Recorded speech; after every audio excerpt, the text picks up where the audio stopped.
네, 연말 성수기인 12월 극장가에서 천만 배우가 맞붙었습니다. 바로 히말라야의 황정민 씨와 또 대호의 최민식 씨가 바로 그 주인공인데요. 오늘 문화제작부 김지선 기자와 이야기 나눠보도록 하겠습니다. 어서 오세요. 네, 어서 오십시오.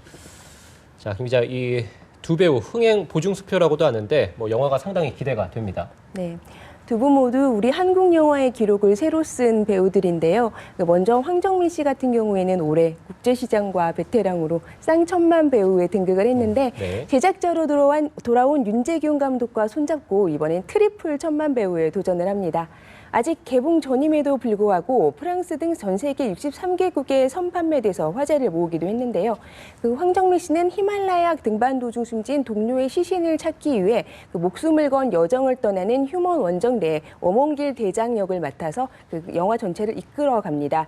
그 실화를 바탕으로 한 영화인데다 실존 인물을 연기해야 하는 부담감이 있었지만 쉰 목소리를 내기 위해서 그리고 3일 동안 소리를 질러서 일부러 쉰 목소리를 만들어냈다고 하더라고요. 네. 그리고 몽블랑 같은 경우에는 너무 위험해서 각서를 쓰고 촬영을 해야 했다고 하는데 이런 과정들을 무사히 마치고 그러니까 촬영이 끝나자 정말 폭풍 눈물을 흘려서 또 한 번 화제가 됐습니다. 네, 그런가 하면 이제 최민식 씨는 다시 한번 또 사극에 도전을 했네요.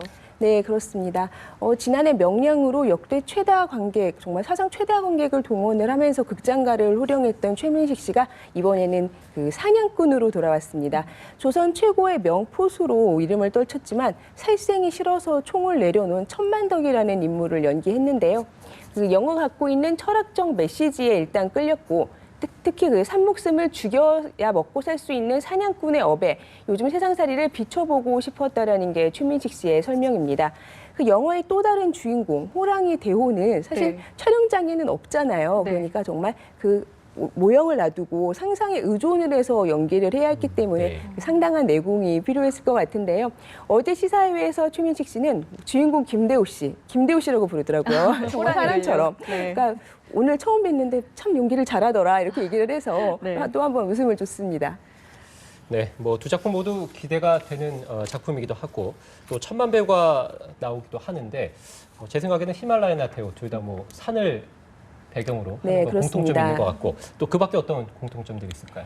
네, 두 영화 모두 100억 원 이상의 제작비가 들어간 한국형 블록버스터고요. 아까 말씀하신 것처럼 겨울산을 배경으로 인간과 자연의 그 대결을 담은 이야기이기도 하고요. 네. 또 히말라야 같은 경우에는 그 산이 배경인 그 주요 장면에서 CG가 쓰이는 등 네. 두 작품 모두 굉장히 그 컴퓨터 그래픽이 화제가 되고 있습니다. 네. 히말라야는 몽블랑이나 히말라야에서도 촬영을 했지만 국내 세트장에서도 상당 부분 촬영을 했거든요. 예. 근데 제가 어제 그 컴퓨터 그래픽을 담당하시는 분의 얘기를 들어보니까 일단은 인공위성에서 쏜 데이터를 바탕으로 그 산의 모습을 3D로 모델링을 한 다음에 직접 현장에서 찍어온 고해상도 사진을 거기다가 이제 합성을 하는 방법으로 이제 크게 공을 들였다고 해요. 예. 그 히말라야 같은 경우는 지금까지 산악영화 우리나라에 없었고 네. 또 그러다 보니까 새로운 기술도 많이 쓰였고 시간도 1년 이상 이렇게 걸렸다고 합니다.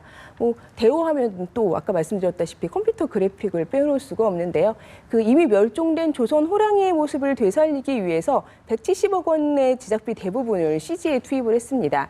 부산의 한 동물원에 있는 시베리아 호랑이를 모델로 해서 그 라이프 오브 파이라고 호랑이가 나왔던 예, 영화 예. 있어요. 예. 그 영화 제작진한테 자문도 구하고 정말 대한민국에서 할 수 있는 건 다 했다라는 게 감독의 설명이었고요. 네. 근데 최민식 씨는 그 영화의 이야기가 이러한 CG에 묻히지 않도록 정말 열심히 노력을 했다고 하는데요. 함께 들어보시겠습니다. 컴퓨터 그래픽이다, CG다라는 어떤 생각조차도 없어질 만큼 드라마가 굉장히 중요하다라고 느꼈습니다. 그것은 곧 천만덕의 어떤 가치관, 세계관, 생을 살아가는 천만덕의 태도, 그렇죠. 이런 것에 더 집중할 수밖에 없었고. 네, 얘기를 들어보니까 이렇게 엄청난 제작비도 들어가고 정성도 들어갔기 때문에 흥행 성적에 집중을 안 할 수가 없을 것 같아요. 네, 뭐 아까 말씀드렸다시피 뭐 두 작품은 공통점도 상당히 많습니다. 요즘 정말 대세죠. 응답하라에 나오는 라미란 씨가 네. 두 작품 모두 나오는 거거든요. 예. 그리고 이 대호를 연출한 박훈정 감독은 신세계에서도 메가폰을 잡았던 감독인데 신세계에서는 뭐 이정재 씨뿐만 아니라 황정민 씨, 최민식 씨가 함께 호흡을 맞췄었던 영화인데 거기서 있는 동료지만 이제는 정말 경쟁자로서 자존심을 건 한판 승부를 벌이게 됐습니다. 또 하루 정도 차이를 두고 제작 발표회하고 또 언론 시사회가 열려서 뭐 말은 안 하지만 팽팽한 긴장감이 흐르기도 했는데요. 과연 뚜껑을 열면 네. 누가 승자가 될 것인가 벌써부터 관심을 모으고 있습니다. 네, 뭐 또 강력한 외화도 등장을 했습니다. 무려 10년 만에 귀환한 스타워즈, 뭐 이 대결에 또 가세한다고 하죠. 네, 시대를 앞선 상상력으로 SF계의 전설이 됐죠. 스타워즈 네. 시리즈의 7번째 작품이 이 두 영화보다 하루 늦은 17일 개봉을 앞두고 있습니다. 오늘 10분가량 푸티지 영상을 선보이고 그 배우와 감독들도 한국 팬을 만나게 되는데요. 무려 10년 만에 나온 신작인 만큼 전 세계 영화 팬들의 열기가 아주 뜨겁습니다. 네. 뭐 우리나라에서도 백화점에서 뭐 특별전을 마련하고 또 관련 콜라보 상품을 출시하는 등 명작을 모아들 준비를 마쳤는데요. 특히 1977년 전설의 시작점이었던 에피소드 4에 출연했던 해리스 포드, 캐리 피셔, 마크 해밀 이런 배우들이 이번 작품에 또 출연을 하거든요. 뭐 그때 비교하면 좀 나이들이 드셨더라고요. 사진도 나오고 있는데 예. 정말 굴스 팬이라면 세 사람의 변화를 모습을 비교해 보는 것도 굉장히 재미가 쏠쏠할 것 같습니다. 그러니까요. 그 스타워즈라는 이름값 때문에라도 보러 가시는 분들이 분명히 많을 것 같은데 흥행 성적 어느 정도로 예측해 볼 수 있을까요?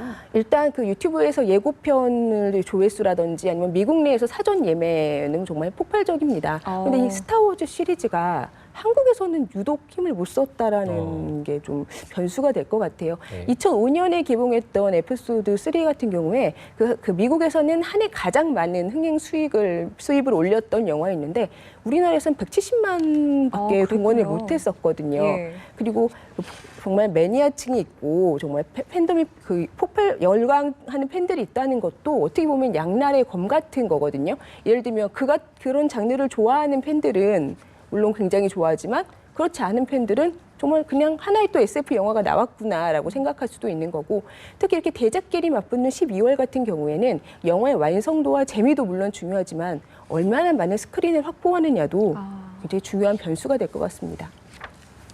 네, 이번에는 좀 화제를 바꿔보겠습니다. 배우 신은경 씨 얘기를 해볼 텐데요.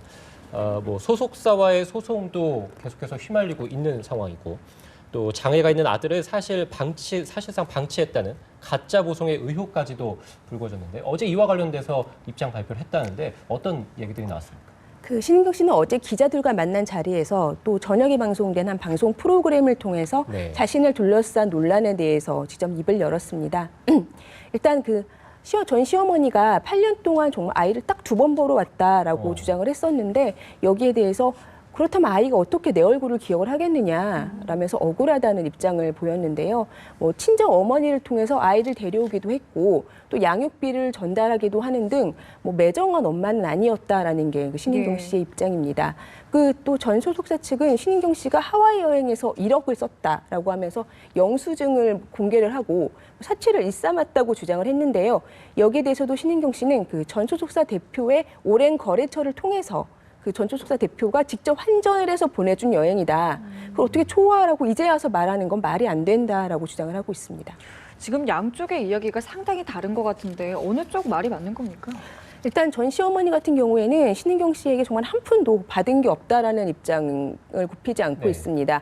그리고 또 신은경 씨가 전 남편의 빚을 수억 원에 이르는데요. 대신 갚았다라는 것도 지금 당사자들끼리 얘기가 다르고 또 백화점 단골 매장에서 옷을 뭐 굉장히 많이 가져왔다가 갖다 주지 않아서 담당 직원이 해고가 됐다. 여기에 대해서도 얘기가 다릅니다. 네. 신경 씨는 원래 앓고 있던 공황장애가 이번 파문을 통해서 더욱 악화됐다라는 주장을 펼치기도 했는데요. 전 소속사 등과는 법정 공방도 벌이고 있는 상태여서 논란은 당분간 계속될 것 같습니다. 네, 알겠습니다. 저희 오늘 말씀은 여기까지 듣겠습니다. 고맙습니다. 네, 수고하셨습니다.